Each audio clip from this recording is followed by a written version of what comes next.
Go ahead.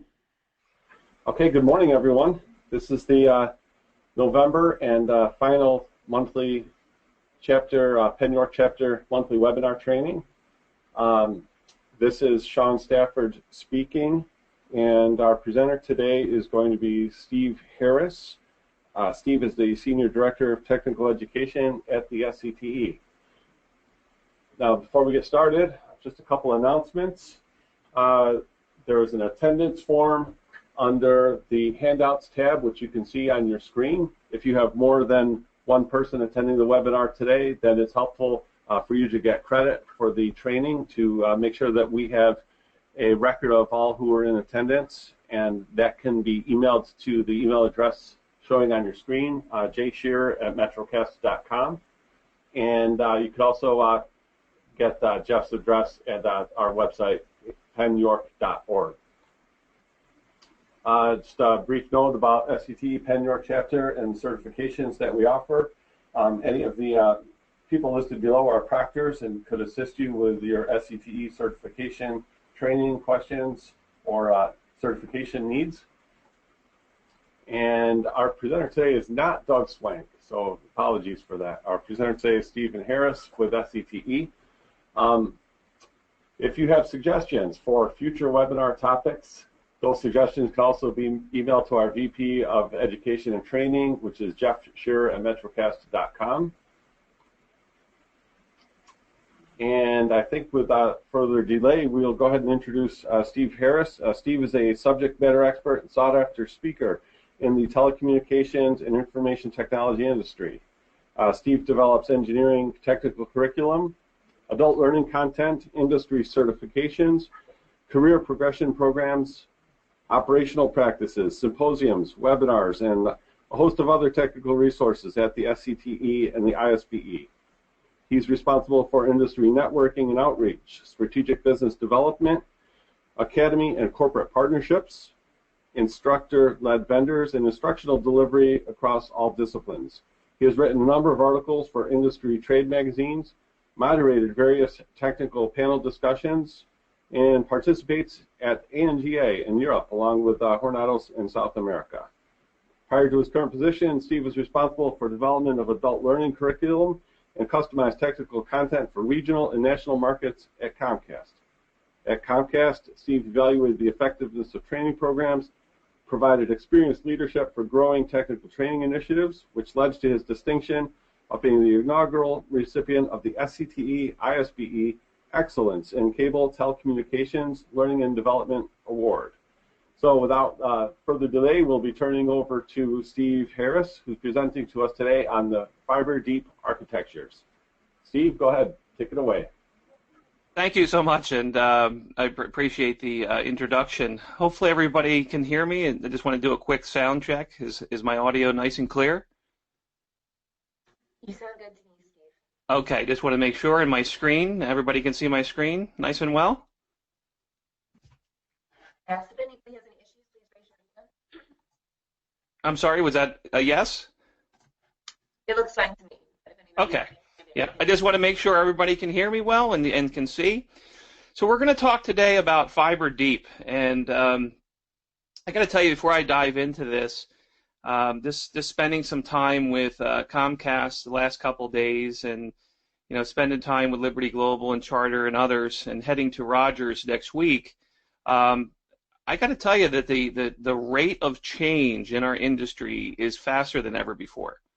The number of technologies coming down the pipeline is amazing, and being in the industry for almost 20 years, and prior to that into the IT industry, all your Cisco and other certifications there. It's just that we are moving very, very fast. So I hope that once we get through this presentation, you'll have a sense of all the things that are going to happen and change. And if you think about why this is happening, is this the customer is really driving this need, and the technologies that are available to us is really driving this need. So without further ado, I'll jump in here. Today, I want to give you a little bit of an overview of the fiber market, what's going on in the industry before I dive into the fiber deep architecture. And then I'll also talk about a little bit about the MSO fiber upgrade plans. As technicians and installers and folks that work in the outside plant, head end and such, even the engineering folks, you personally need to be prepared for what's coming down the pipeline. And SCTE works very hard to make sure that you have everything you need to be successful in your career. But it's a lot of change, and it's actually very good change. It's going to set you up real nice for your career in the future. So I'm hoping that you'll really like everything I share with you. Why are we adding so much fiber? There's many reasons. I'll hit some of the highlights there. And then how is the network evolving? Because really the little bit of the history of the access network is going to show you the direction that MSOs are going over the next 5 to 10 years. And then we'll get into the fiber architectures. Fiber deep is one of those architectures, but there's a lot of tools that make up fiber deep, right? So we could talk about fiber deep and that's it, but that's not the whole story. That's only a piece of the story. So I'm going to share the whole story, okay? And I see some comments coming in. Hopefully they're not for me. Okay. We'll talk about the optics. So with fiber deep, the optics are going to change. I don't know if you've heard of coherent optics, but that's something new that's coming down the pipeline. I'm sure you heard of digital optics. But we'll talk about the difference between analog, digital, and coherent optics, because that's also part of the story.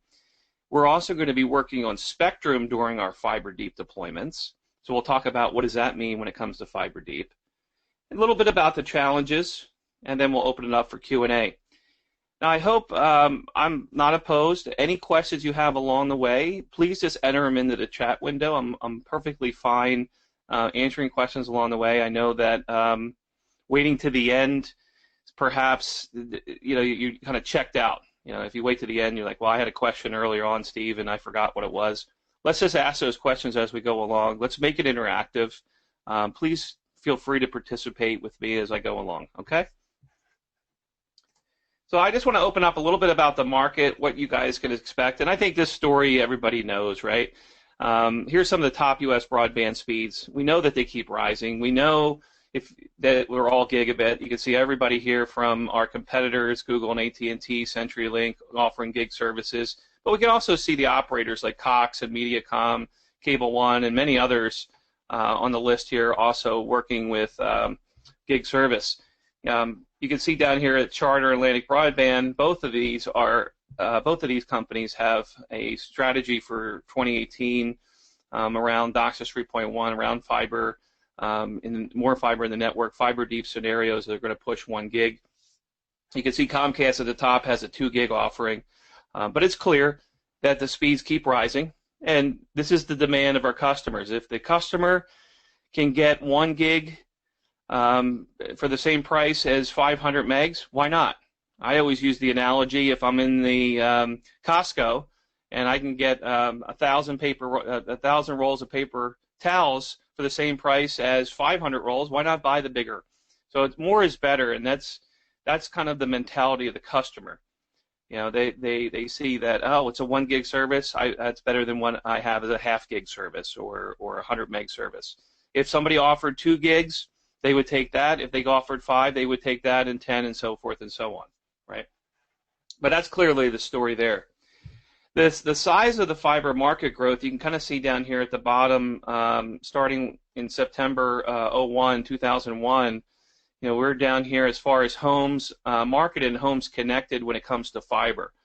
Clearly you can see the trend going way up here as far as the number of homes marketed to, but you can also see the trend of the number of homes connected via fiber, right? So there's no question that this is going to continue to rise. And I have some other numbers I'll share with you up to 2017.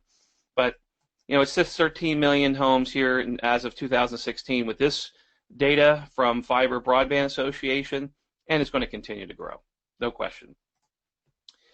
Also on the commercial side, the commercial buildings are getting more fiber. We can see in 2004 on the left-hand side, so you see that? Here's the fiber gap, huge, right? But now we can see as of 2016 from Vertical Systems here that the fiber gap is closing, that more and more businesses are getting fiber. And cable is a huge part of that. We have commercial and business services. We are seeing the smart office emerge. We're seeing more IoT emerge. We're seeing a ton of wireless technology, whether that's Wi-Fi, mobility, low-powered protocols, Zigbee, LoRa. But it's clear that the penetration of fiber is just growing from the residential side as well as the business side. From the cable MSO space, what are the cable operators doing? And I just picked the 5 largest operators operating out of the United States, but I could clearly tell a story and paint a story, whether it's South America with all the GPON work that's happening, and I'll share a little bit about the European story. Even in Asia as well, lots of GPON, lots of PON technologies. It's global. It's not just happening here. In some sense, I would say that we may be a little bit slower than other folks that are out there on the planet.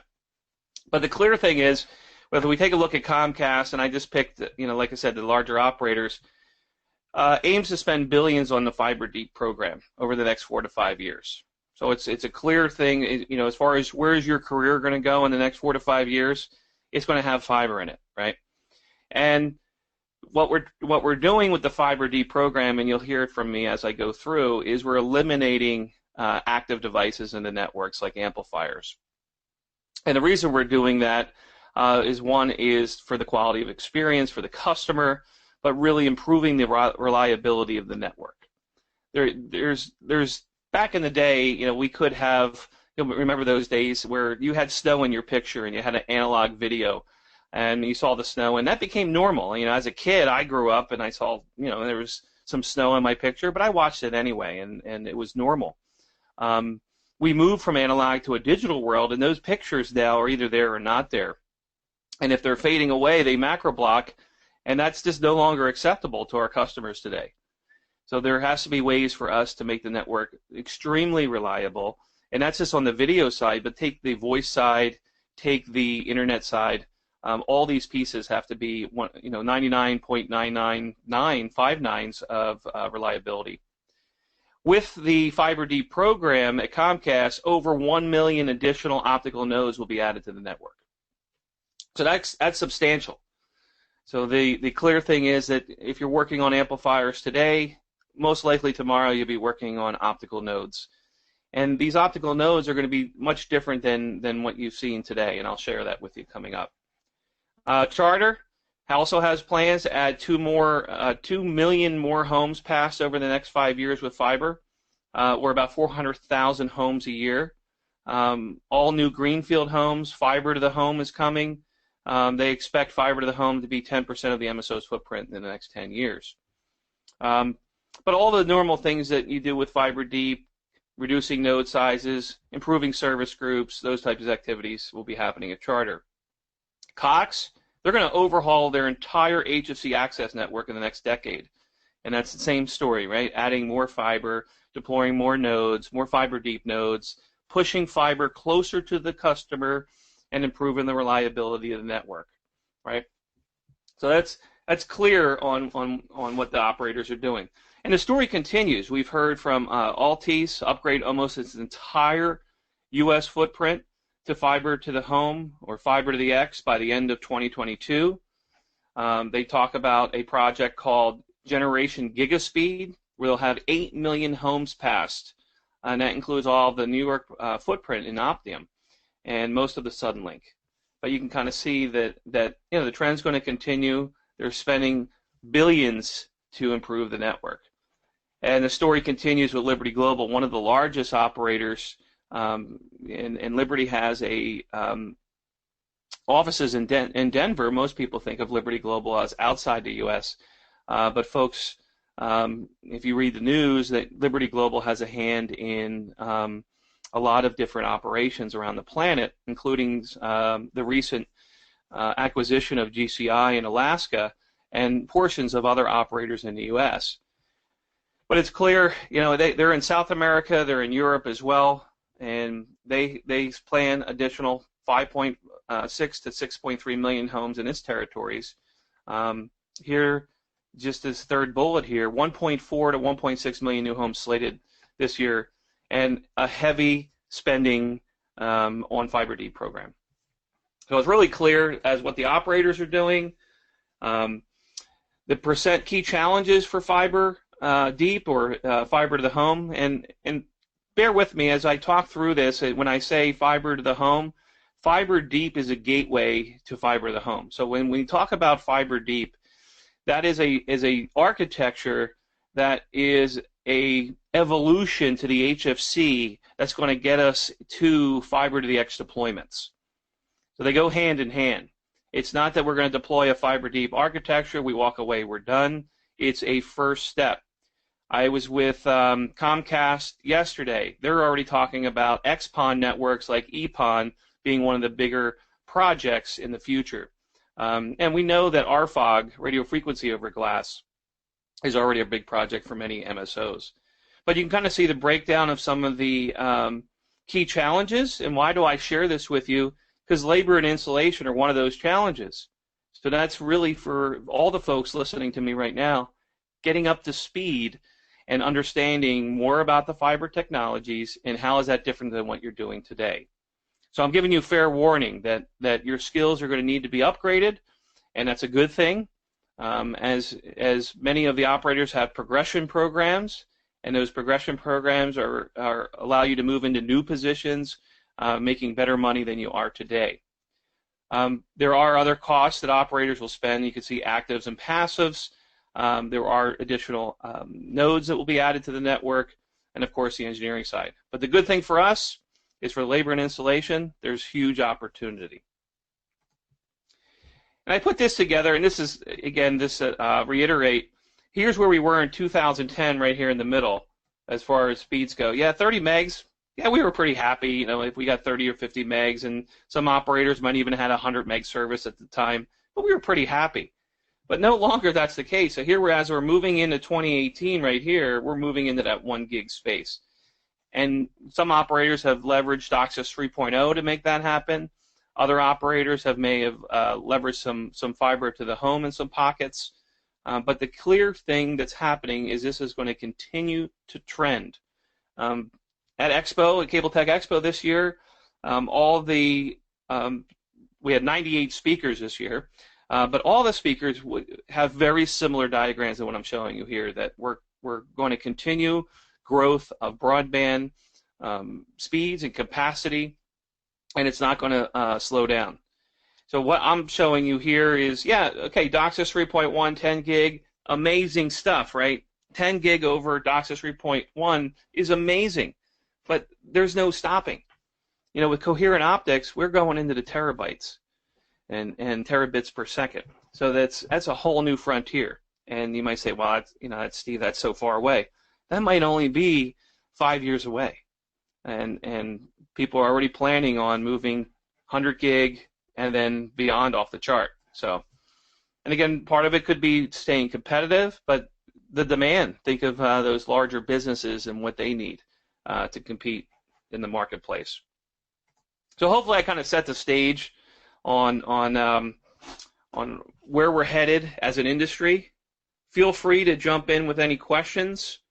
So if you have any questions, just hit me up in the chat window as we go along. I'm going to talk about the access network evolution. I just want to kind of set the stage. Got some pretty detailed diagrams that I put together for you. But think about the early 2000s where we were. We were maybe one Docsis downstream channel, right? And then one Docsis upstream channel. But at the time, we were using 256 QAM and QPSK. And some of you in the audience might say, I don't even remember QPSK. What are you talking about, Steve? When I started, that was a big deal. But today, you hear talks of 4096 QAM, 1024 QAM. It's a much different story. A 6 megahertz channel with Docsis 3.0 is no longer required. We can bond many of those channels together to get to 192 megahertz. So it's a much different story. So what I have typically on my diagrams that as I go through is on the left-hand side I have my OSS, my operational support system, which is everything needed to support the network, right? So that's your network operation folks. That's all those servers in the back there for provisioning, and then your backbone that ties everything together, right? And then we have some of the edge QAMs here that are used for video. Here's your voice, class 5 switch, and here's your CMTS. That's my typical simplified back office area. And all those services get combined, and then they go over transmitters here in the middle, and when we mux everything together, a technology called wave division multiplexing, which you might have heard of.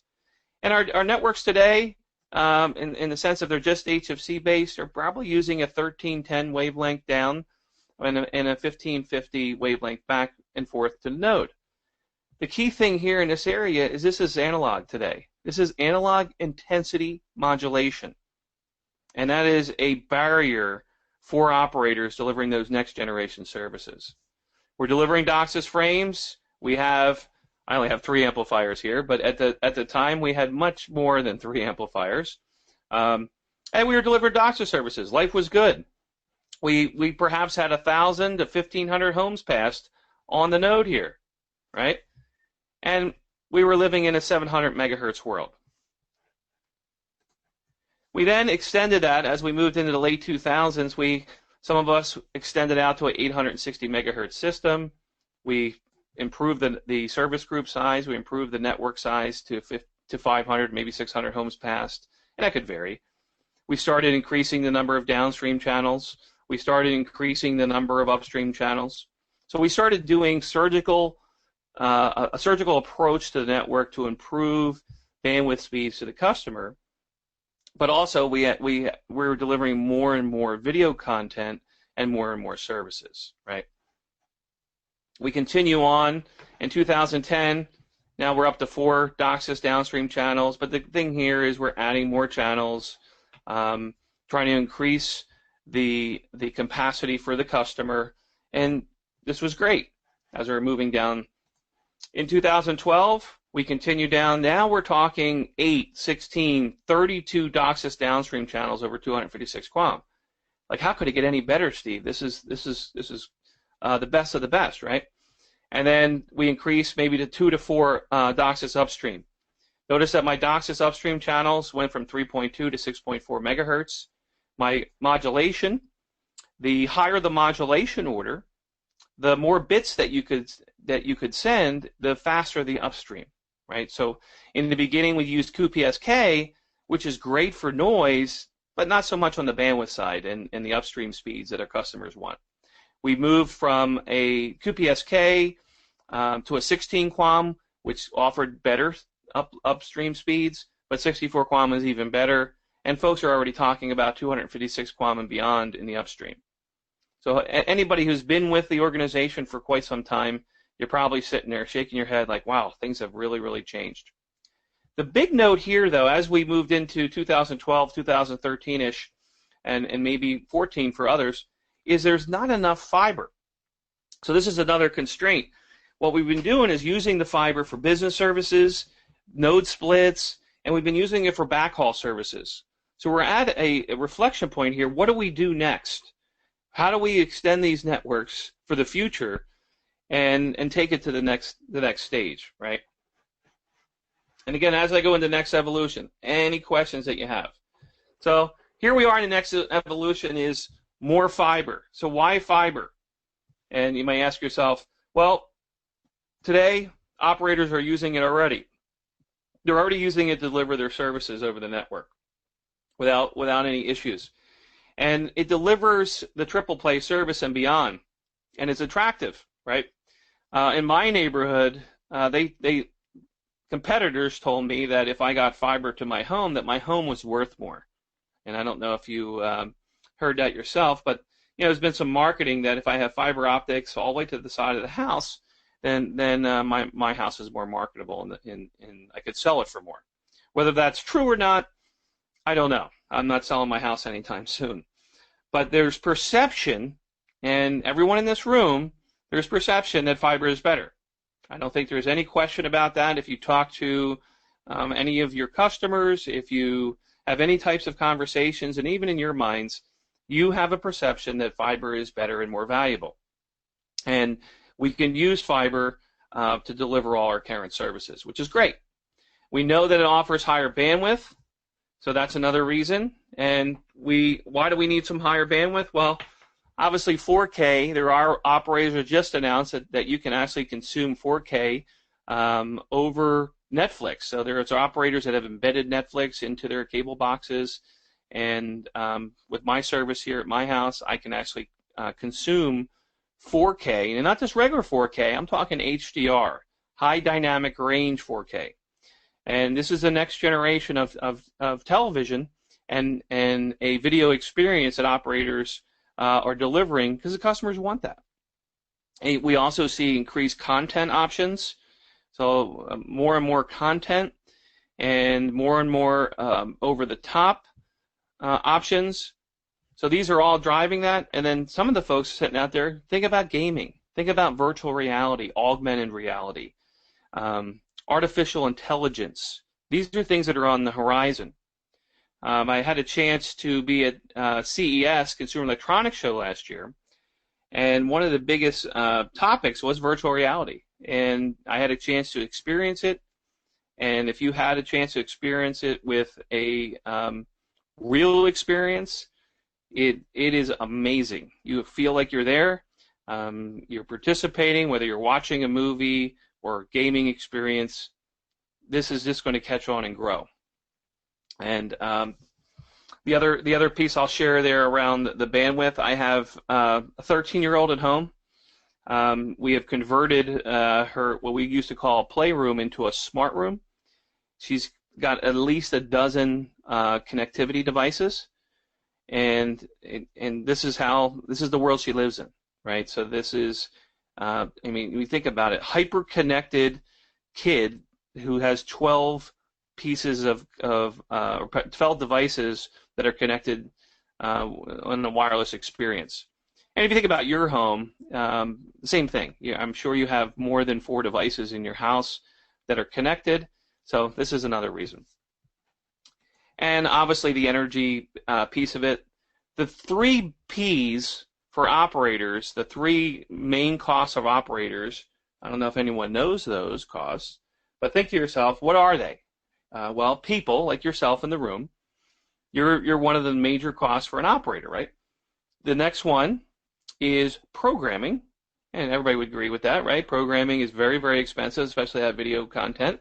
Operators spend billions of dollars per year. And the third one is power. We spend a lot of money on power, so it's a huge focus area for us. So if we can find out or find ways to lessen the power in our head ends and hub sites and lessen the power in our access networks and save money, that's a win for us. So that optimizes our operational expenses, but also that it also operationalizes and reduces our capital expenditures. So it's a savings for the operator in the long term. So no power required for active devices, and the devices for like an RFOG network, they're powered at the side of the house. So when you install a RONU, an RFOG optical network unit at the side of a customer's home for a fiber experience, the power is supplied by the customer and not by the operator. So we don't need to have all those power supplies in the network and all those active devices. So that saves us a lot of money. And I told you I'd give you more of a updated statistic here. There's 25% of homes today that are connected, more than 15 million. So it's growing, and that's just from 2016, where I was showing you about 13 million. And most people offer a 100 meg service today, but I showed you that we're going into a much faster service, and 100 gig was, you wouldn't even think of that. I remember back in the day, I'm not going to date myself, but back in the day, I worked at the Radio Shack, and I was happy with my first Tandy 1000 computer, which had a 1200 baud modem. So that was dial-up. It wasn't even a 56K dial-up, so you're probably like, wow, this guy's older than dirt on the phone. But to actually think of a 1 gig service at the time, or even even be talking about a 100 gig service is crazy.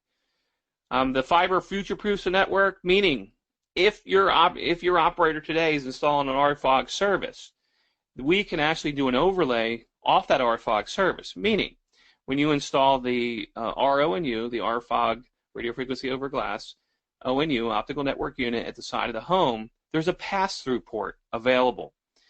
And if your operator bought that model, you're able to connect an additional fiber to that device and then drop in Ethernet passive optical network in the home, or drop in gigabit passive optical network in the home. So you don't have to remove the RFOG solution to offer the next-gen EPON or GPON service. So that's what we talk about future-proof. And even at the head end and hub site, we drop in an OLT, an optical line terminal, and then with that, we're able to offer the EPON and GPON services. And you might say to yourself, whoa, Steve, how are we going to do that, and what's going to happen to the provisioning? Well, hold on, I'll tell you all about that. That's coming up. And obviously the knowledge and skills. The folks that are doing fiber, when I was with Comcast, the folks that were doing fiber were making more money than the folks that were doing coax. So when I was there, and I believe that's still the case today, so it's a good skill to have. It's something that you want to work towards, and it's where we're going. It's where we're headed. And I think I hit most of the services, but we hit the 4K and the virtual reality. Obviously, these are services that our customers want. You laugh and you say, "Well, 8K? What are you, crazy?" I've seen 8K, and 8K is reality. There is demos. When I was at the Consumer Electronics Show, they had 8K experiences. So that could be something that comes down the road. You can see the resolution there. Voice reliability, HD voice. More and more people are. I'll give you an example. The TV could go out, the phone could go out here at the house where I live, but if the internet goes out, I have a 13-year-older that's right at my desk. Daddy, what happened? The internet's out. But the TV could be out for a month. We wouldn't even know. So you think about that for a young one, mission critical. I don't know if it's mission critical, but a lot of people rely on the internet for their day-to-day, right? So it's more of how we rely on things. But just think about fiber deep and what it offers outside the home. So if you think about this whole IoT, and we talked a little bit about Wildwood, New Jersey, for instance, where all their parking meters are over a protocol called LoRa. It's a low-powered protocol. And this gives the ability to somebody with a smartphone to go in and see which spots are open when they actually go into this town. So if you think about it, you can now link things and experiences outside over this fiber deep network. So it's not just the residential customer, the business customer. Think outside of that. Think about parking meters. Think about traffic patterns. Think about airports and just all types of different opportunities that exist by operators moving into this. Think about mobility of the future. Think about wireless hotspots. So that's the next gen wireless. And then obviously IoT. If your home's not connected with IoT products, I think it's something that more and more people are considering. The fact that you can just walk up to your door and it reads your phone and Bluetooth kicks the lock and you come walking right in the house, or you can set rules where your lights go on or your thermostat. This is reality. This is the places that people want to or experiences people want to have. So that's happening more and more. And the scary thing is that people start relying on this, right? And when this stuff doesn't work, if I forget my phone, it's like, wow, I can't get in the house now. Before it was a key. And the reality for fiber deep, it is less expensive right now than a fiber to the X experience, like a fiber to the home or fiber to the prem experience. And that's okay, because we can still deploy the fiber deep. We could still leverage our Docsis networks. We could still leverage the coax last mile, leverage all the CPE in the home, and the whole entire back office. This is a stepping stone. And then once we get those fiber deep networks out there, then we can leverage them to offer the fiber to the home and fiber to the prem and fiber to the business and curb and other things. And of course, the last, the thing is better for Docsis, right? If you're familiar with Docsis and how it operates today, you know that Docsis uses 256 QAM, and I showed you that. Well, the Docsis of tomorrow leverages 1024, 4096, and 16,384 QAM. And you know that the networks today support frequency division multiplexing in the forward path or the downstream. The networks of tomorrow are OFDM, orthogonal frequency division multiple access, or multiplexing rather.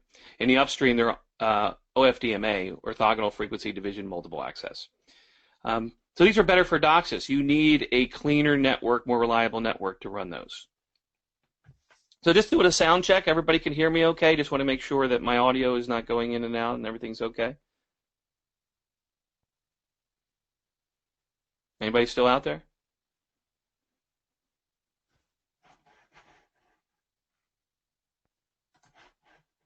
Yeah. Okay. Yeah, Scott said he's here. Good deal. So the access networks compared. So I'm going to get into what's next, right? So let's take a look at what we're getting into. Today we have optics that are analog. You say it's a big deal. What's the big deal?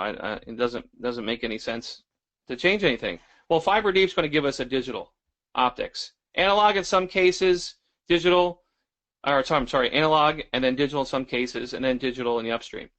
So these are things that operators want and reasons why we're doing the fiber deep, right? We need power for the amplifiers and line extenders. We don't need line extenders. We don't need amplifiers in the fiber deep. So I don't have to worry about pads and EQs and all these good things in the amplifiers. Those things go away, and I just focus on splicing coax and taps. The distance for HFC optics is typically shorter. We can go very long with the optics within 1,000 feet, and in some cases a few hundred feet within the home. We can do distributed access architecture, which is not common. I'll describe what that is, but it's more common in the fiber deep scenario. And typically the HFC today uses a centralized access architecture. And really what that means, CMTS is in the head end. The physical and the media access control portions of the CMTS sit in the head end. We're talking today about taking the physical portions of the CMTS, the physical portions of your edge QAMs that do video, and moving that into the access network, moving that into the fiber deep network. You say, what? That's crazy. It's called CCAP, right? And you might have heard that one, and we'll talk about that. And there's also talk about the reality of virtual CCAP, where you take the entire CMTS and your edge QAM, and the CMTS that does your voice and data, and the edge QAM that does your video, and virtualize the whole entire thing. So virtualize, like, whoa. And it's already becoming, there's already people working on this and being tested. Now, we're QAM-based today in the HFC, which is great, but we know that IPTV is where the future is. So it provides a QAM solution for operators, an IP-based solution for operators. That's great. We know the service areas could be larger. The number of homes passed could be larger. And then we can go smaller and smaller with the segmentation, maybe 128 homes or less. And today we support Docsis, so we don't support both Docsis and fiber to the home. But in the fiber deep network, we can do both. Okay? So there's lots of advantages going fiber deep for operators. So what's next? So what I want to do is kind of walk you through a couple architectures, because as I talk about fiber deep, this all happens. These all come together, and it's kind of hard to say, well, we're just going to do fiber deep, we're done. All these pieces happen. So let's start off with the first piece that's already happening. And you might say, yeah, I know we have this. It's called CCAP. And down here I have the acronym for you. It's one that you want to know. It's called Converge Cable Access Platform. Basically, take your CMTS, cable modem termination system, take your EdgeQuam, and it's one device. So it does your video, your voice, and data. Because voice would happen at the class 5 switch, that connects to the CCAP core, and then out to the customer. The reason the operators are doing this, one, is to save space, right? So I can save space, I can save power, I can make the head-end hub site, I can make it more of a critical facility by using less space in the location and more efficient, right? But the big piece is this: you can actually pull pieces of it and put it out here in the field in the access network. You say, whoa, what's going on? What I'm saying is that the node of the future could be more than just an optical to coax conversion. It could be what we call a remote PHY device. It could be the physical portion of the CCAP core is now located in the access network. And you say, well, see, that's crazy. That's crazy. No, it's already happening. It's already happening. And it's going to happen more. We had a seminar on the pre-day of Expo this year, a couple weeks ago, maybe almost a month ago, and we expected 170 people to show up to talk about this. Over 400 people showed up, standing room only. This is how popular this topic is. So think about 400 engineers from all different operations all across the planet. VP level and senior directors of engineering, all there because this is a hot topic. And the reason why is this. We can take the Docsis MPEG, MPEG's your video, moving picture experts group, and your out-of-band channels, that's your out-of-band signals for your cable boxes, right? And we can move that all into the field, and we can free up space in the head end. What do we get in return for that? Is we can go a great distance with this connection, this fiber connection, all the way in the access network, right? But we get the digital pieces. So now we have digital fiber. You say, well, I don't really know what that is, Steve, but you're going to tell us, right? Yes, I will.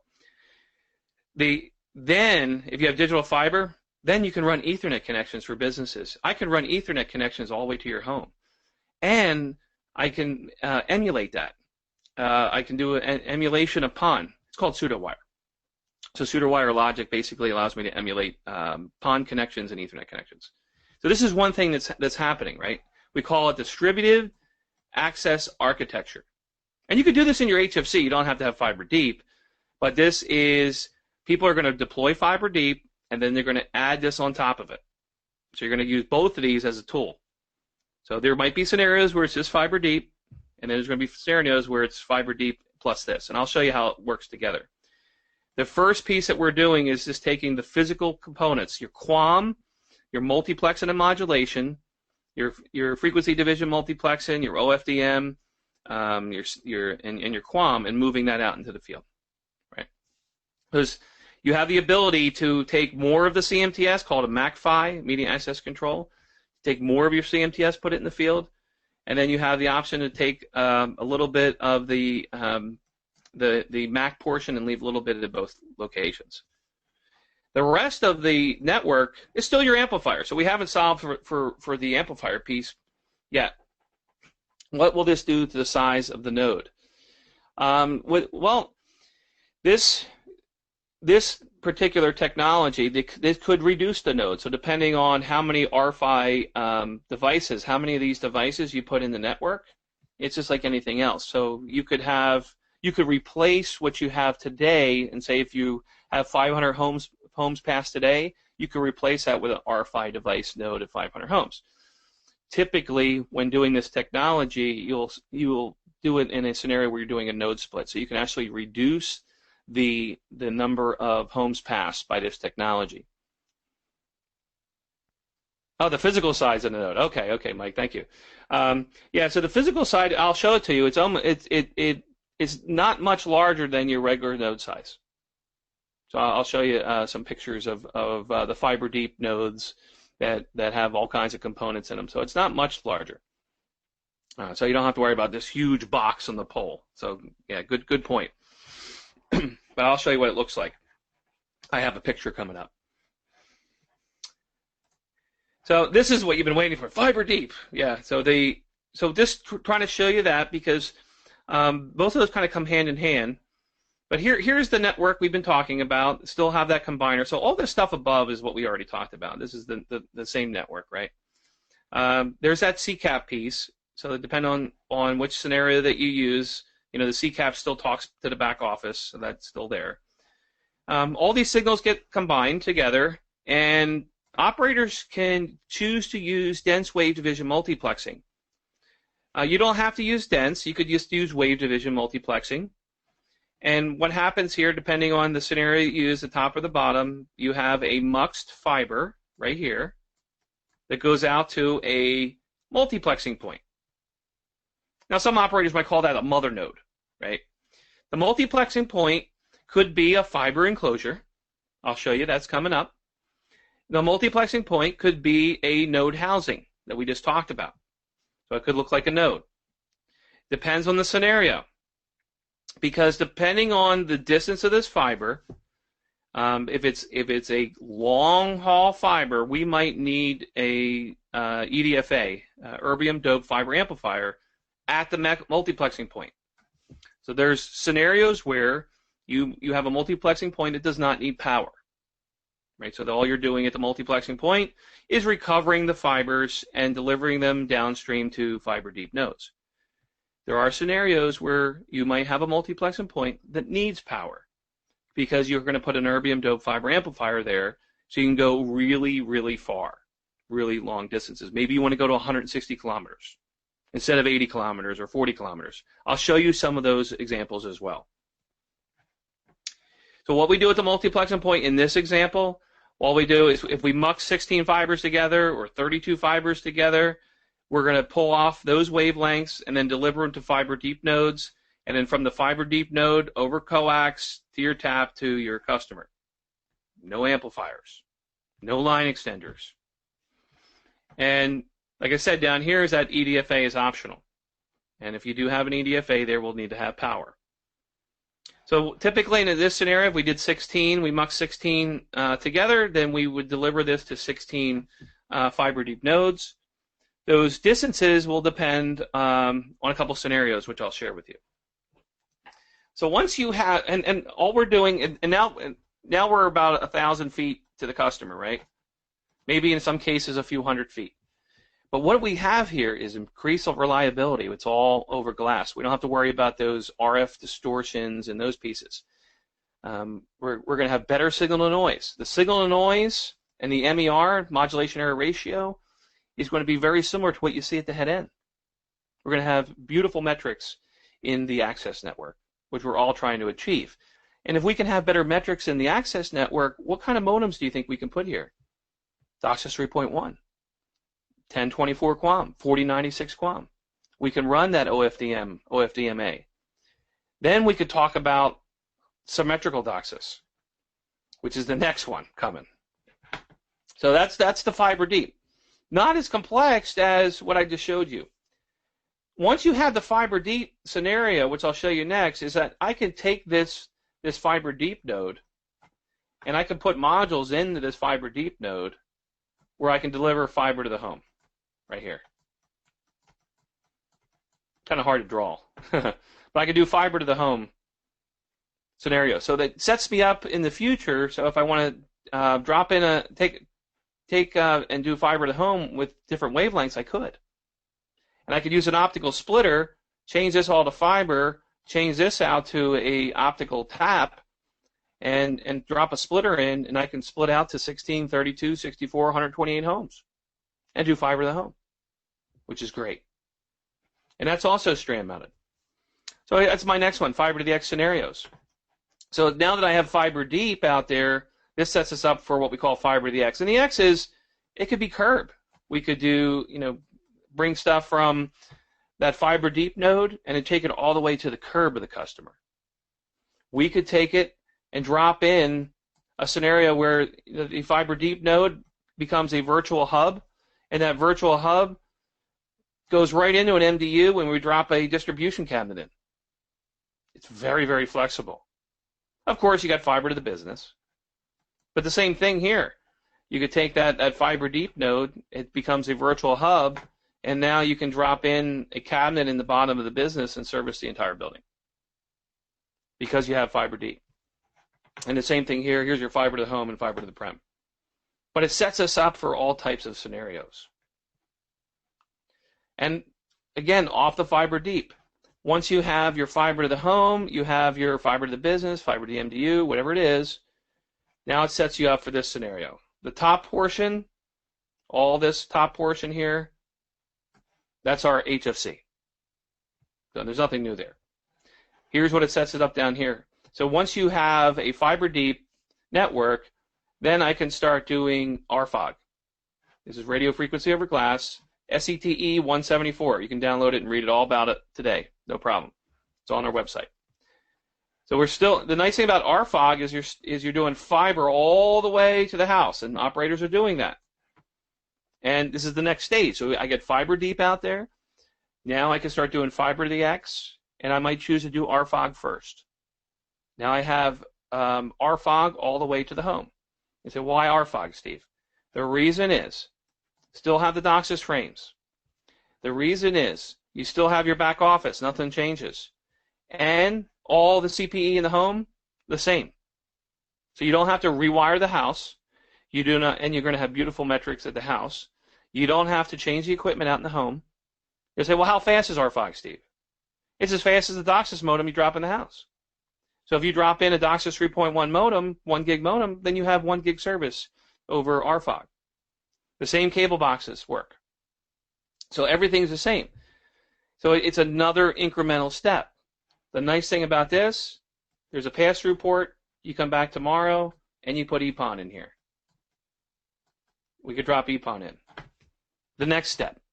So it's stepping stones instead of saying, well, I'm going to just build out fiber to the home all the way to everybody's house. I'm giving you the 5 to 10 year evolution here. So it's not something that's going to happen tomorrow, right? But that's the nice thing about RFOG. So then the other scenario with RFOG is the EDFA in the field, which I showed you. So this fiber deep node now becomes a V-hub, a virtual hub, has an EDFA in there, and still does fiber deep for those fiber deep customers that want to do coax, but you also have the flexibility of delivering your RFOG. This scenario, notice that you get 60 kilometers plus a 20. In the previous one, 10 to 20 kilometers. So we go a lot further. And we're not done yet. Let's go get more complicated, right? Let's keep going. Again, the whole top portion is your HFC. Nothing there. But down here, we start adding in this stuff. Operators now can add an optical line terminal. So you still have your CMTS, you still have all your other goodies back here. If you have CCAP, you still have that. It's all there.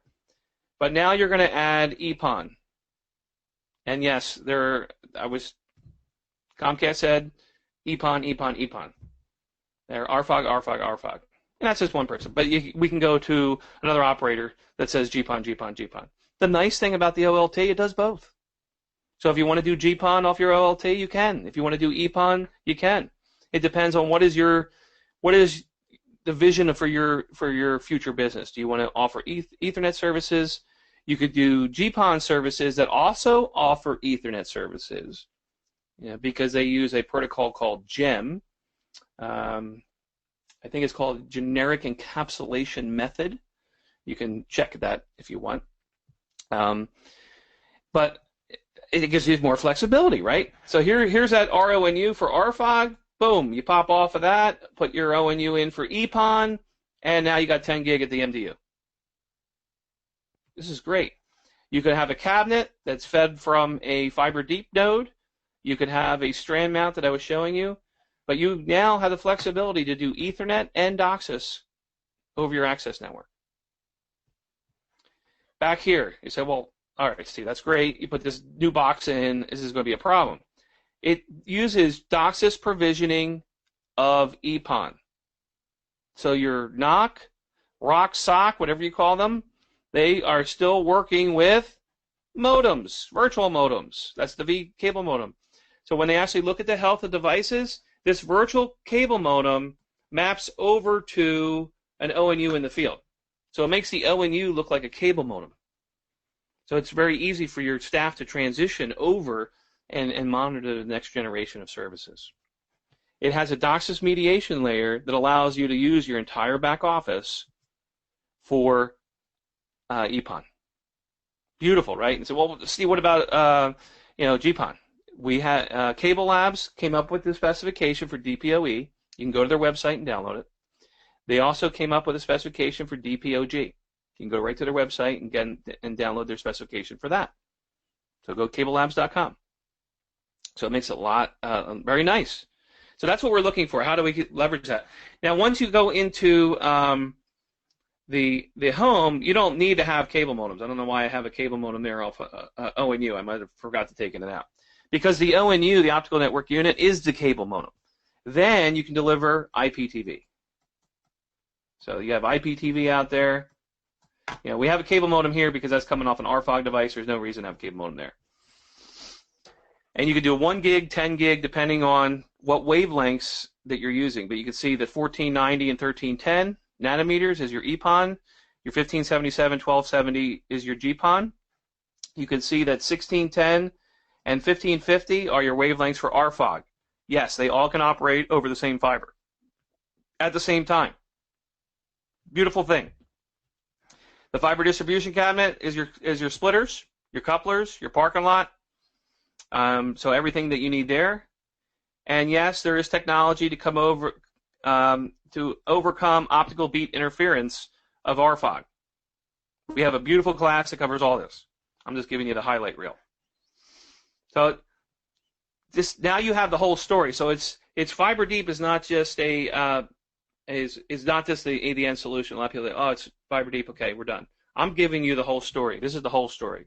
Here's how it all starts. Fiber deep is the first step, and then it's fiber to the X. Then it's going to be RFOG perhaps or EPON. And this is just a summary slide. Kind of hard to see, I'm sure, but you can see all the different wavelengths that are being used, all the different video options. So I'll just pull out EPON because that's been the real popular one down here, the EPON.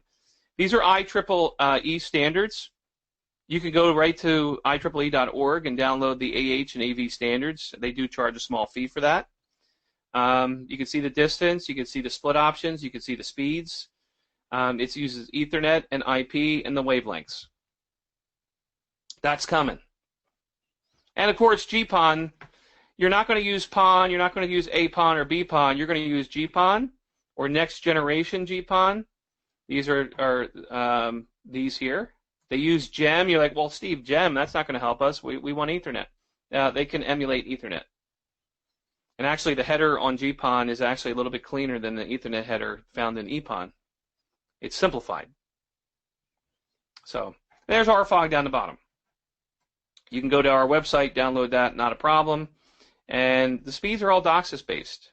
And we can still do QAM. And there are your wavelengths. Okay? So let's talk about fiber deep. I don't see any questions there. Feel free to jump in with questions. So fiber deep. So the rest of my talk is going to be really focused on more about fiber deep. I gave you the whole story, how it all fits together. So let's talk about fiber deep. Node plus zero. That's another name for the same thing, right? So the idea is we drop in the fiber deep node plus zero. There's no amplifiers. There's no line extenders. We talked about that. It's in the last mile, so we can leverage all this last mile area because this is expensive. It's expensive to send out a construction company and just rip everything out and update it, right? So we're able to leverage that last few hundred to 1,000 feet from the subscriber without going in and spending a ton on construction. And we could do that in incremental steps. We can overbuild it with fiber later on. We can, in some cases, shorten the coax runs. So if the coax is maybe 25 years old or 20 years old, we might consider shortening those runs to get better service, right? The Fiber Deep delivers all the current services we talked about. Cloud-based services, enabling fiber and Docsis-based business services. We talked about that, right? Fiber Deep leverages an operator's high-capacity coax last mile. I think I already said that. Why is that in there again? All the CPE, set-top boxes, EMTAs, EDVAs. If you use EDVAs, that's the embedded digital voice adapters that support IMS and SIP. God, one acronym after another, right? IMS and SIP is IP Multimedia Subsystem, and SIP is Session Initialization Protocol, but it's a better way to do voice over IP, and some operators might use those instead of EMTAs. But the clear thing is you use boxes, cable boxes and cable modems. Everything can be leveraged the way it is today. We can leverage all the interior wiring of the customer, so it's a great thing. Single touch approach. The idea here is let's not keep rebuilding the HFC or access network over and over again every time a new technology comes out. So by putting Fiber Deep in, what I tried to show you is I can very easily go back to the Fiber Deep node and then add a module in there for, say, Remote PHY. Add a module in there to do to do an EDFA if I needed to go longer distance with fiber. And an EDFA is just nothing more than a fiber amplifier. Or I wanted to do fiber to the home. I can keep updating the Fiber Deep node without rewiring, redoing a whole bunch of construction onto my network. And then we talked about this, OpEx and CapEx. And the big thing is quality of experience. We know that customer focus is the most important thing for operators, so the enhances the quality of experience. And I don't want to think about my cable operator, right? I'm in the cable business, but quite frankly, I came home the other night and my modem stopped working, and it was chaos in the house, right? And all that happened, it was put in wall garden. We're getting some new services added, and it looked like somebody touched the account. And the modem went back in, but I don't want those experiences. I want everything to work all the time. I don't even want to think about it. It's like any of those things, like your car. You don't want to think about your car. You just want to turn the key or push the button. The car starts and you go, right? So we want an enhanced quality experience where the customers are always happy with us. We want digital optics, digital return, link performance. All this becomes extremely consistent and predictable. Right now, you might think about how often we have to troubleshoot the network. Is our network predictable? Do you know what the network's going to do tomorrow? And you're probably saying, well, I'm not quite sure what it's going to do. I think it's pretty predictable. With more fiber and more digital optics, the network is more reliable and more predictable. I know what the network's going to do. I know when the network's going to fail.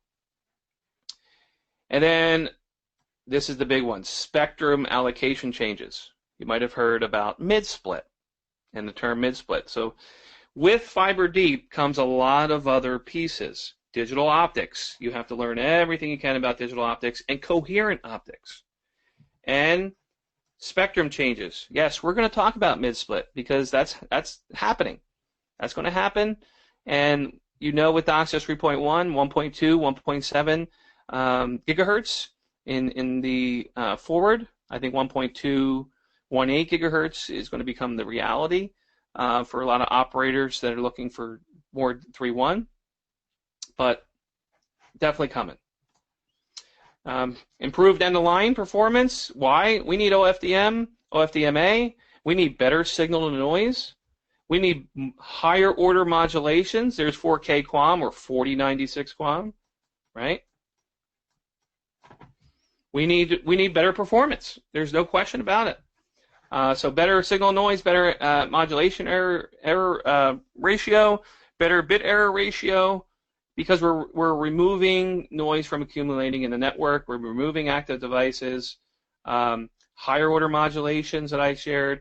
The composite carrier to noise improves, and this is the same thing as is very similar to signal noise measurement, additive white Gaussian noise. But it's a basic noise model that has mimics the effect of random noise in the network, and also digital-like distortion. So Some folks might use, instead of signal noise, a better way to characterize noise is CCN, right? But the clear thing here is fiber deep improves all these. So pre-BER, post-BER, maybe you use SWER, code word, error ratio, all these metrics are going to improve. You're not going to need as much power to go through the network. Fiber deep node splitting shrinks, average cascade depths. So I can do more splitting of the nodes. So instead of just doing regular node splits, I can push those nodes much deeper in the network, and I'm adding more nodes. As we saw that Comcast is going to add a million nodes to their network. But that improves the service group sizes. If I can improve the service group sizes, I can improve the funnel effect. The funnel effect is all the noise coming back from the customers' homes that all combine into a service group and back to the head end. Well, if I have smaller service groups, there's less of that. There's more fiber, there's less noise. And then I talked about the launching point. You can launch into another architecture, whether that's the DAA, distributed access architecture I shared, fiber to the X, or XPON, EPON, GPON. So these are all nice things. So what does fiber deep look like? Well, the fiber deep stuff that in the access network, I kind of pulled those pieces together for you to kind of show you some pictures, the show and tell piece. But here's the multiplexing point. It could just be a fiber enclosure. And in the fiber enclosure, all you're doing is recovering those fibers. So what we do is we mux the fibers together at the head end, and then we demux them at the multiplexing point or mother node, depending on the device that you have, and then recover them, and then those fiber and wavelengths continue on to a fiber deep node. And basically what it looks like, strand mounted. So you could be just using a regular multiplexing point. So you're like, oh, okay, I'm familiar with fiber enclosures. It's not a big deal. It could be a little bit more complex than that. So this is a example of a fiber deep node. And in the fiber deep node, this particular model here, the NC 4000, this particular model will support 1.2 gigahertz and 85 megahertz. And we'll talk about that. I can add an EDFA in there. The EDFA allows me to amplify optical signals and send them a longer distance. Here's an example of the MUX that would be used in one example that could be used in here. But here it's clear that here's our the node of the future, right? The fiber deep node. So that's what it looks like. Another example would be this. This is future architectures. Now the difference between this one and this one is this right here. So now I want to deliver PON and RFI and maybe CCAP kind of stuff out in the field. The OM6000, which I encourage you to visit ARIS's website. You can pull down spec sheets for the OM6000 and the NC 4000. And I just used ARIS as an example. But you can pull down the spec sheets, and I can drop in an RFI module in here. And that way I can do remote PHY, along with continue doing my fiber deep, and then if I want to also do XPON scenarios like EPON or GPON, right? It does a DWDM as well, so I can demux dense wave. And the difference is you might have heard of coarse wave. So there's wave division multiplex, and there's coarse wave that we use today in the HFC, and then there's dense wave. Dense wave is most attractive because I can have dense wave can go well beyond 32 wavelengths. So we can go up to, if we had to, 256 wavelengths. But that's kind of what it looks like as far as a node. A multiplexing point might look like this. It's just a node housing. And it could be just certain components of this. So depending on how you purchase it, you could have an OM6000, which is your multiplexing point that has an EDFA in it, and it has your DWDM. So you buy that chassis, right? And then you buy a more complex chassis for the fiber deep node, right? So you have different components for the fiber deep node, transmitter and receiver.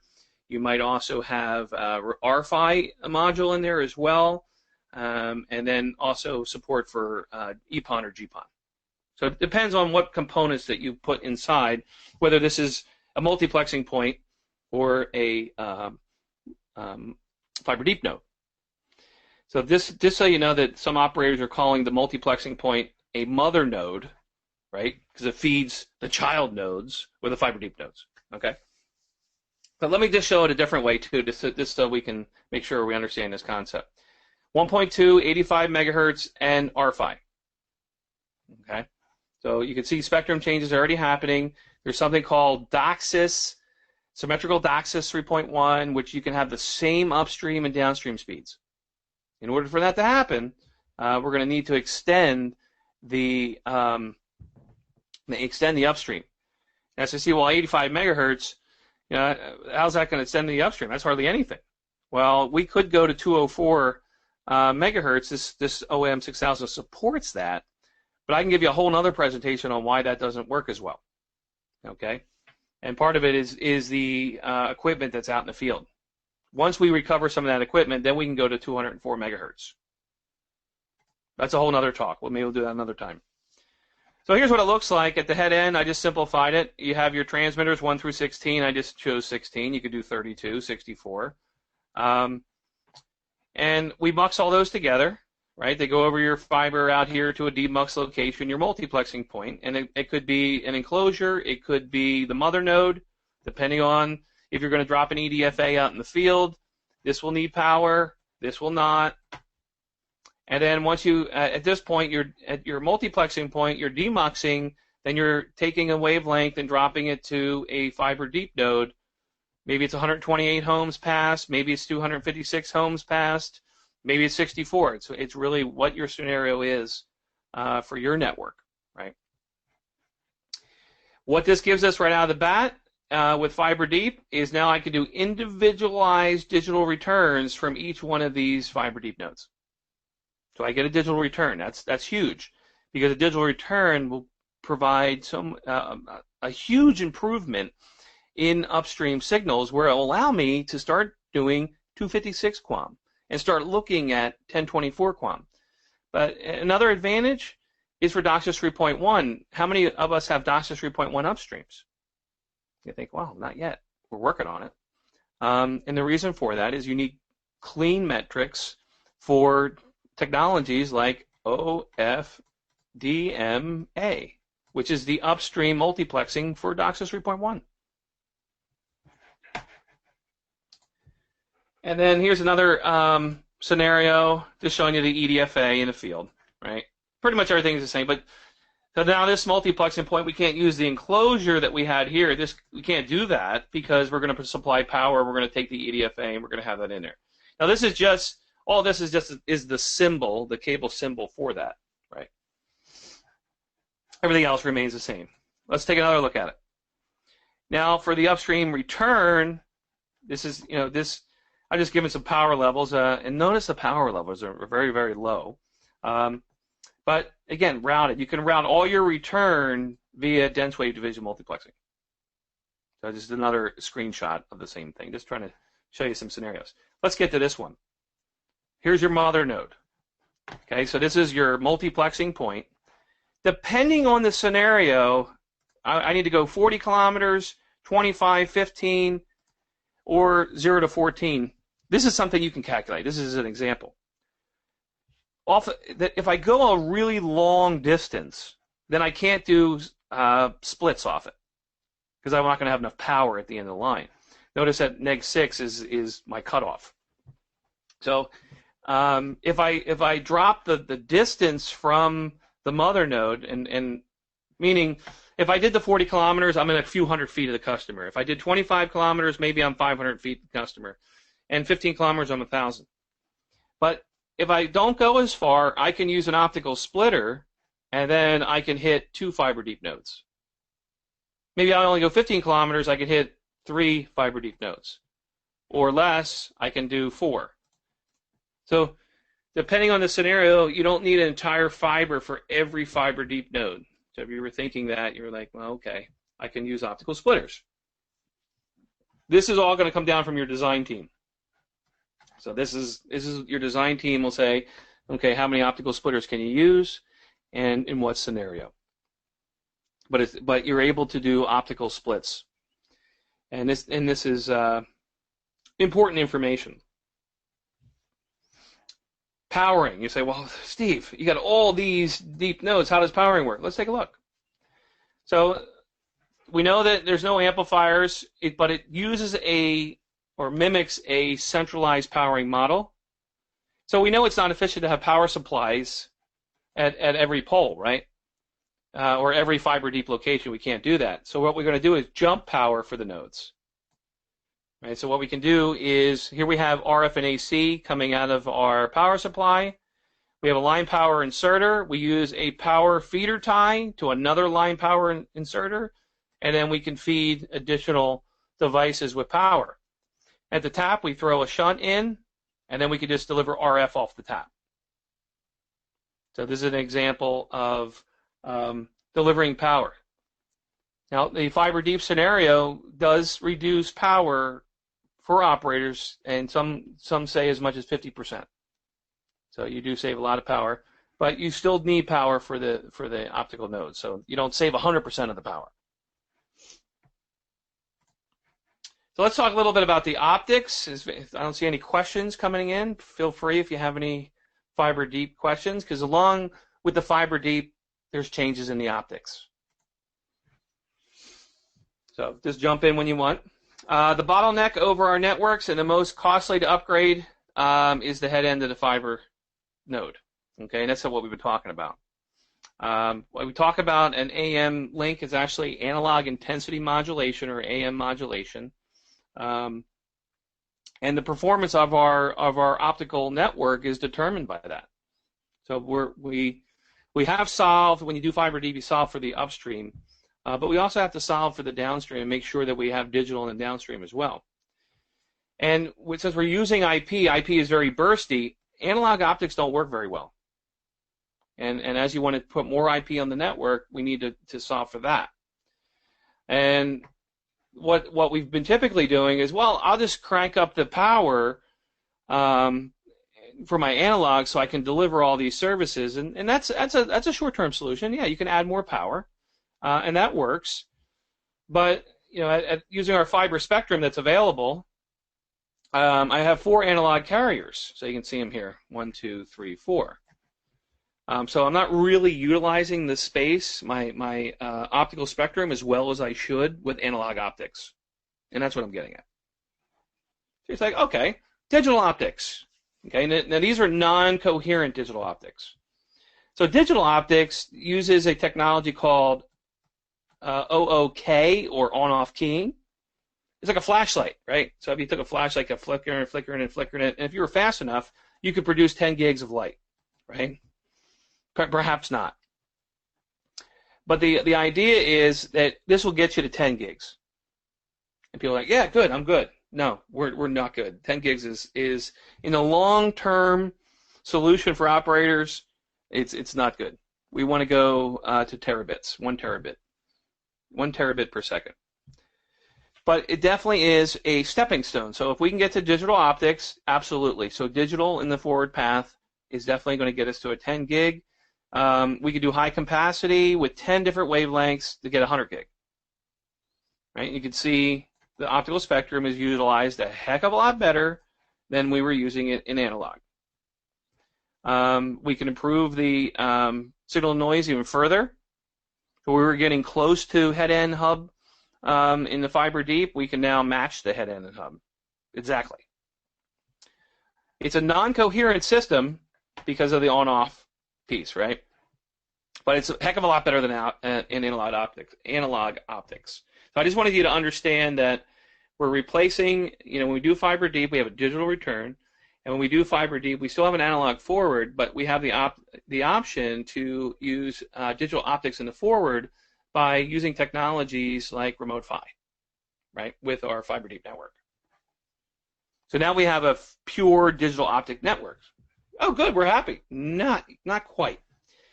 Now the coherent optics, how about we do QPSK and QAM constellations over the optics instead of on-off keying? So on-off keying is 0, 1, 0, 1, but we know that in 256 QAM we can send 8 bits in a symbol we know that when we go to 1024 QAM, we could do 10 bits per symbol. So why wouldn't I send more bits and instead of doing zeros and ones? So that's the idea with coherent optics. Just breaking it down for you, very simple. So when you hear coherent optics, and you can go to Cable Labs website, they have a project on coherent optics. They have a great article that I'm going to give credit to Cable Labs because I use a little bit of their article here. Read the article. It's very, very comprehensive, and it will kind of give you a full understanding of what's happening with the optics in the network when it comes to fiber deep. But the idea is you can do QAM constellations over fiber optics, and people may think, I thought we did that already. Not exactly. Today we do AM, amplitude modulation, to the node. At the node, then we recover to coax and RF signals, then we do QAM, right? And this is great for long-haul fiber optic networks, but we can use it for short-haul, meaning we can use it for 80 kilometers. That's a short-haul. You're like, well, I thought that was a long-haul. And here's Cable Labs already has data to show that they could do 256 gigabits per second. Okay, we were just talking about 100. 256 gigabits per second over 80-kilometer link. Wow. And that's just the beginning, folks, because you can do 1,000 times. They're saying more than 1,000 times capacity what we have today.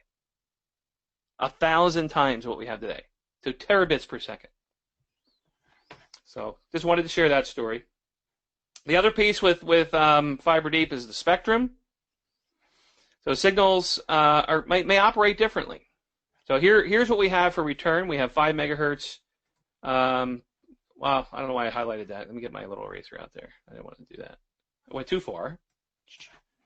Go back to my ink color to 204. So there is the ability to go out to 204. So those products I was showing you for Mother Node and Fiber Deep Node, you can go out to 204. However, it's not ideal for our DCTs. It's not ideal for some of the set-top boxes. I could give you I did a whole presentation on this. So where the operators landed, they said, you know what, 85 megahertz, that is great. 85 megahertz acts and smells like 5 to 42. We know that Europe is doing 65, so there's no question 65 works. So if you used Docsis, you've already been working with 65. But operators feel that 85, we can do it. And it doesn't require a huge overhaul of the network. And then we know in the downstream that 1218 is excellent as well. That's a good next step for us. Whether we get to 1.7, that in the spec, 1.7 gigahertz, not so sure. But if we're at 1,002 megahertz today, getting to 1218 megahertz, we can do that. SCTE just came out with a operational practice on coexistence of MoCA with Docsis 3.1, because you might be thinking to yourself, well, Steve, then now you're in 1020, you're in the 1050 megahertz, which is now the MoCA realm, and now we're going to have an issue. So there's a whole operational practice you can download from our website that talks about that. But clearly, we can extend the spectrum with fiber deep. And here's the mid-split. Yes, there are high split options, and I kind of shared the story behind that. But the RF bandwidth there gives us about 80 megahertz. 80 megahertz. What can we do with 80 megahertz? Well, we can do this. We can put 12 of the 6.4 megahertz channels in that space. So whether that's for Docsis 3.0 deployments, you can support 8 channels with Docsis 3.0. Most people may not have realized that. Whether we do that or not may make sense for some, may not make sense for others. Others might be looking at what can I do with 3.1, and I can utilize this a lot better with 3.1, right? So I could create 32 megahertz channels, 64 megahertz channels in this space. And for the downstream here, just kind of got a nice graphic here. So we go to 85 in the upstream. You're at a 750 or 860 today But now look at this. You have this whole area of fiber deep that you can do.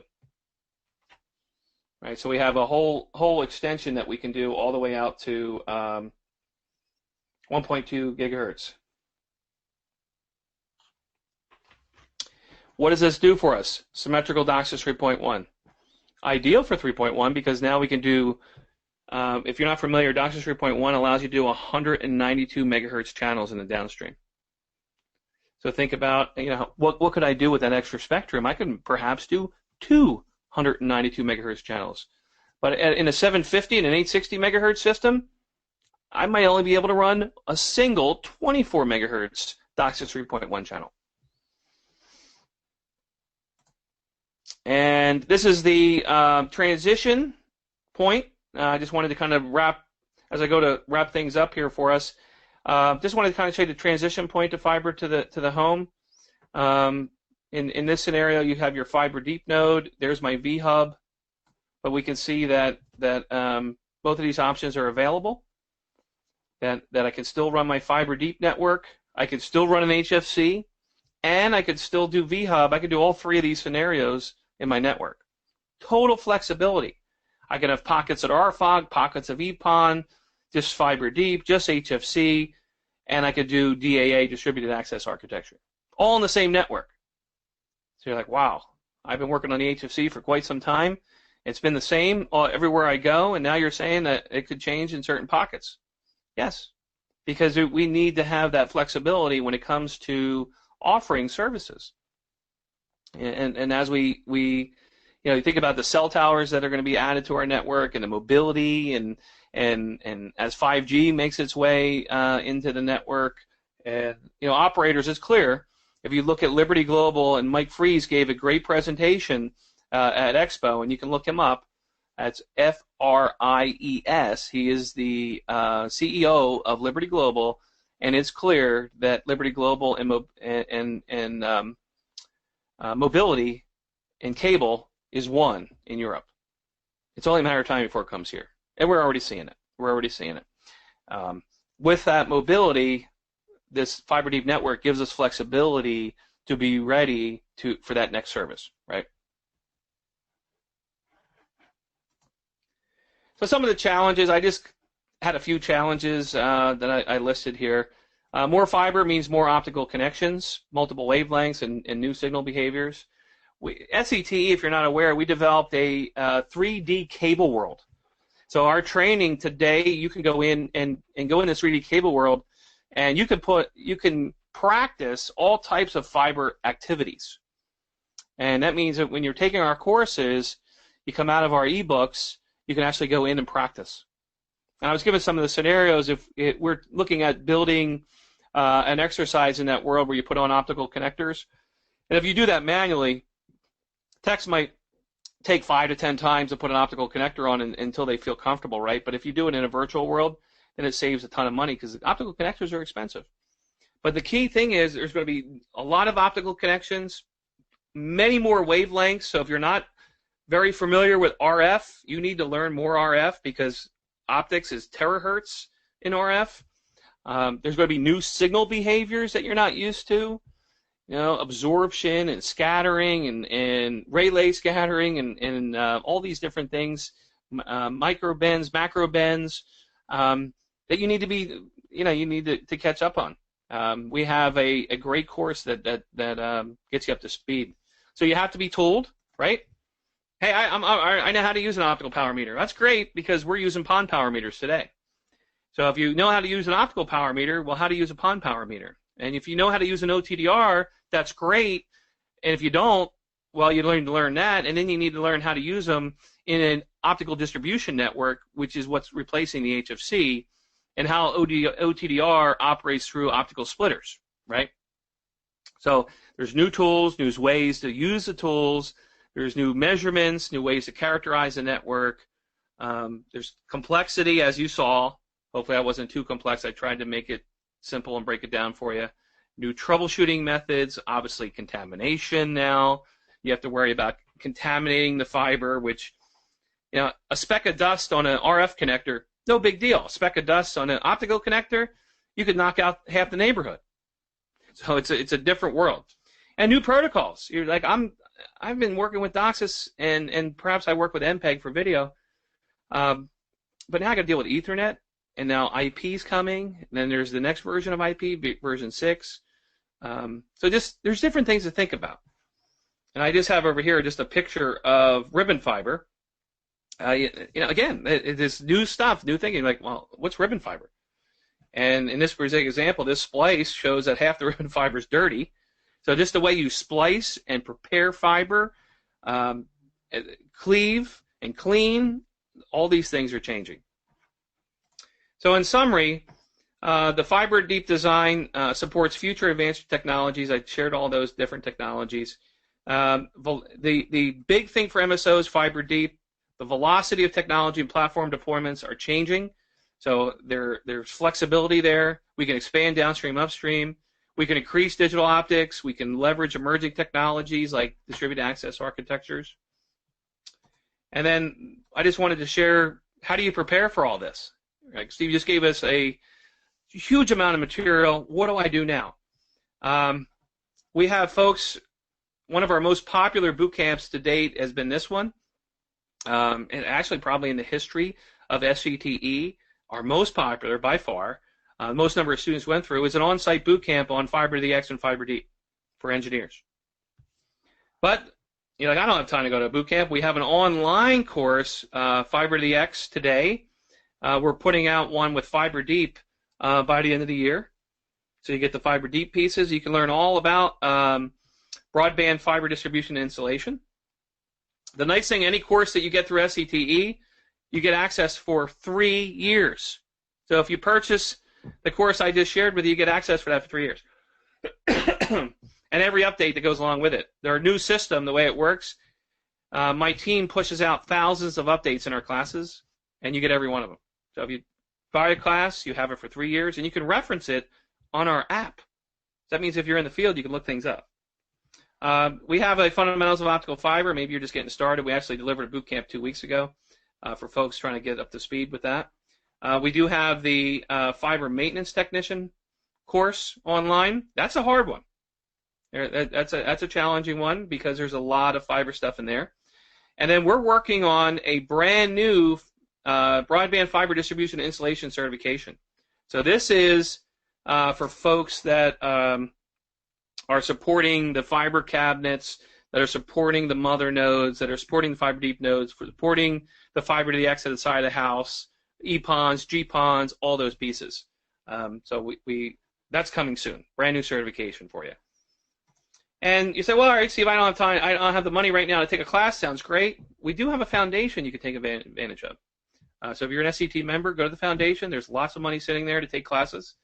If you have a membership, I just pulled out a few of the webinars that we have on our website. So you want to learn about optical networks? No problem. We got it. Fiber deep, got it. RFOG, fiber optic splicing. You want to learn a little bit about Docsis 3.1, maybe some remote PHY? We have all these webinars on our website. So you can start consuming content today with your membership. And here's just, I know it's small, but I took a screenshot this morning of our chapter webinars.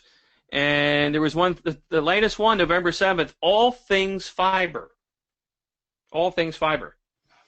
There's a link right here you've probably been seeing through the show this morning that if you go here, it'll tell you all about our Fiber to the X program, all the training. There's on a really comprehensive page that our marketing team put together that you want to check out. Okay.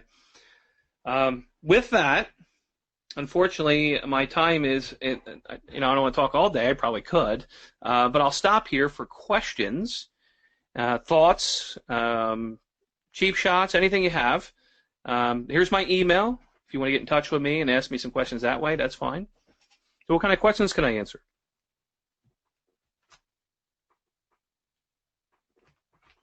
Anybody still there? Great presentation. Thank you, Scott. I'm glad you enjoyed the presentation. I hope, I know it was a lot. I hope it wasn't too much for the audience. Scott, how many people do we have in the audience?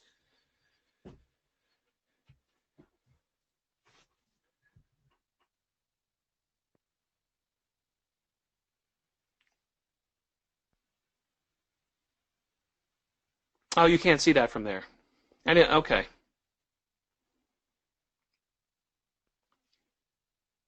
Okay. Thank you, Sean. So no questions I can answer. Well, that's okay. It probably was a lot of information. I hope I didn't go overboard with you, but I wanted to. When you asked me to speak about Fiber Deep, I really wanted to share the whole entire story instead of giving you a piece of it. I kind of looked out what some other folks did with Fiber Deep, and it's fine. You just focus on the Fiber Deep side, but it's really part of a greater strategy. I was with some of the top leaders yesterday at Comcast, and I sit with some of the top leaders at Charter. Fiber Deep is just one of those pieces in this greater strategy for operators moving into the next 5-10 years, and I wanted to kind of share that whole story with you, because Fiber Deep really itself is not very complex. There's not a lot of pieces to it. It's all the other pieces added on the Fiber Deep that makes it complex. Okay. Oh, you're welcome, Lawrence. Hey, how you doing, Larry? I didn't mean to say Lawrence. I'm reading. How you doing, Larry? Well, thank you. I'm glad you enjoyed the presentation. Please reach out if you have any questions at all. And thank you for your time. Everybody have a great day.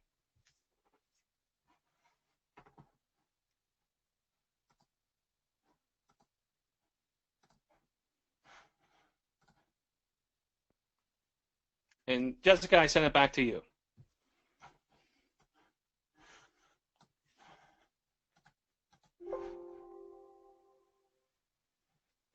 Jessica, are you on? Yep, you should have everything back, Sean. Okay, so I'm going to just stop recording at this point.